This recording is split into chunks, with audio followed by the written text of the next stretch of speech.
pour toi mon amour, cette symphonie de tous les jours. Si j'étais jardinier, je planterais un arbre fruitier qui ferait germer le calme dans ton âme.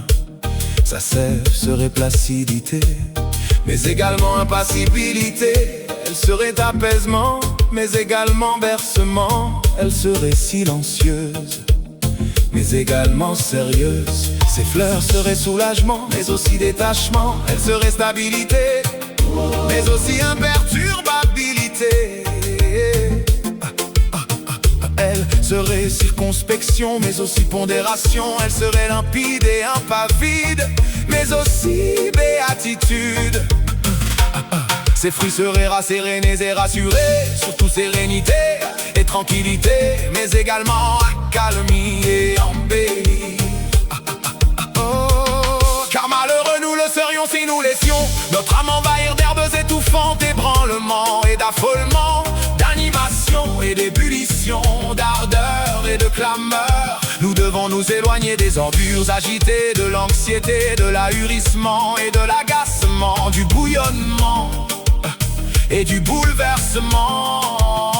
Car triste, nous le demeurerions si nous abandonnions notre âme aux lianes bruyantes, mais aussi bouillante et asphyxiante, coléreuse, mais aussi irritante et houleuse, de l'échauffement, du délire et de l'égarement. Nous devons nous soustraire des débris exubérants et dévorants, frénétiques et hystériques, de la surexcitation et de l'exaspération.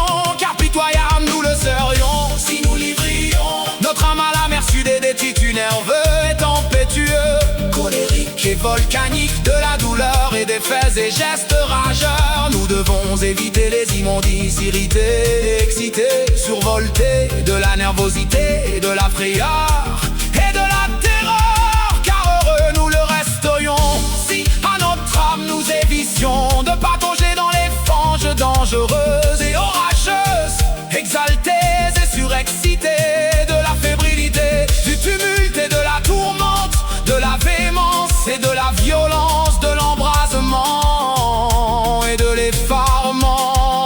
Nous ne devons pas vivre avec les déchets fougueux et fiévreux, pétulants et trépidants, vifs et actifs, ardents et effervescents, napageurs de la fureur, de l'irritabilité et de l'irascibilité. Car heureux nous vivrions si nous ne nous laissions pas habiter par les résidus tumultueux et impétueux, mouvementés de l'impétuosité, de l'exaltation et de la conflagration, de l'exubérance et de l'effervescence, de l'emportement et de l'enivrement.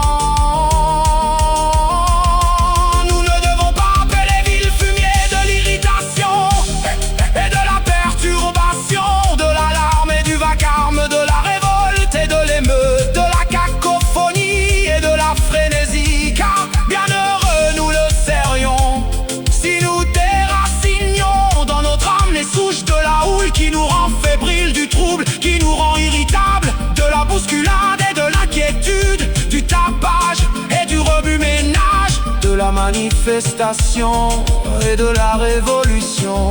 Nous devons enfin nous défaire de la colère, des tintamarres et des délires, de la hâte et de la tempête, de l'impatience et de la turbulence, des actions et réactions désordonnées et déchaînées, des jardinages beaucoup trop passionnés, forcenés. C'est pourquoi je sèmerai un grain de nirvana et non de fracas. J'en sèmerai un imperturbable et non hypersensible. J'en sèmerai un inoffensif et non impulsif. J'en sèmerai un sédation et non excitation. J'en planterai un possession de soi et non émoi. J'en planterai un pépère et non guerre. J'en planterai un unanimité et non exalté. Je planterai un rémission et non passion. J'en cultiverai un pureté et non vivacité. J'en cultiverai un modéré et non effet. délivrer un étal et non fébrile.